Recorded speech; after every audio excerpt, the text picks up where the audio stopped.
আসসালামু আলাইকুম। আমরা আজকের এই ভিডিও সিরিজে কথা বলবো যে হিজামা বা কাপিং কিভাবে করে কাজ করে।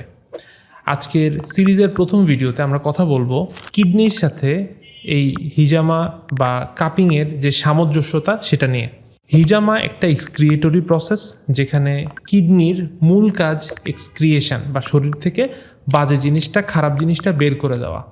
কিন্তু যদি আপনি একটু লক্ষ্য করেন, কিডনির তুলনায় হিজামা আরও অনেক এফিশিয়েন্টলি শরীরের এই এক্সক্রিয়েটরি প্রসেসটাকে সম্পন্ন করে। কিভাবে? কিডনির যে কাজ বা গ্লোমেরুলাসের যে কাজ, সেখানে সে আমাদের রক্ত থেকে যে খারাপ জিনিসগুলো সেগুলো সে ফিল্টার করে নিয়ে সেখান থেকে সে ইউরিন তৈরি করে। আর কাপিংয়ের যে কাপটা, সেটাও অনেকটা এই গ্লোমেরুলাসের মতো, যেখানে আমাদের শরীরের যে রক্তনালীগুলো আছে সেই রক্তনালী থেকে সে খারাপ জিনিসগুলোকে ফিল্টার করে শরীর থেকে বের করে নিয়ে আসে।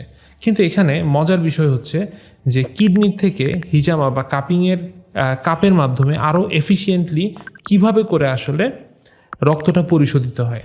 যেসব জিনিসগুলো কিডনি বের করতে পারে না, বিশেষ করে সাইজে ছোট অথবা ফ্যাট সলিয়েবল অথবা হচ্ছে যে পানিতে দ্রবণীয় না, এ ধরনের যেসব মলিকিউলগুলো আছে, এই মলিকিউলগুলো কিন্তু কিডনি সাধারণত এক্সক্রিয়েট করে না। কিডনি এক্সক্রিয়েট করে যেই মলিকিউলগুলো পানিতে দ্রবণীয়, সে ধরনের মলিকিউলগুলোকে।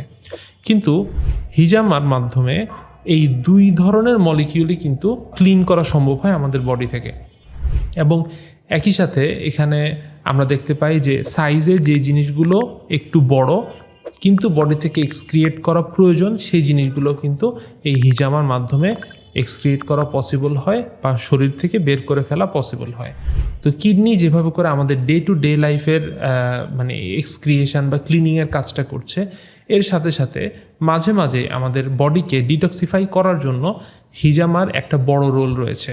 বিশেষ করে আমাদের যাদের ডিসলিপিডেমিয়ার সমস্যা বা কোলেস্টেরল বাড়তি অথবা ট্রাইগ্লিসারাইড বাড়তি, আমরা কিন্তু এই হিজামার মাধ্যমে এই জিনিসগুলোকে নিয়ন্ত্রণে আনতে পারি, বা এই ধরনের যেসব এক্সেস জিনিসগুলো যেগুলো আমাদের বডিতে মানে প্রয়োজনের চেয়ে বেশি আছে, সেই জিনিসগুলো বের করে নিয়ে আসতে পারি। একই সাথে আমাদের ভাঙা কোষ, মৃত কোষ, সেগুলো বের করে চলে আসতে পারে।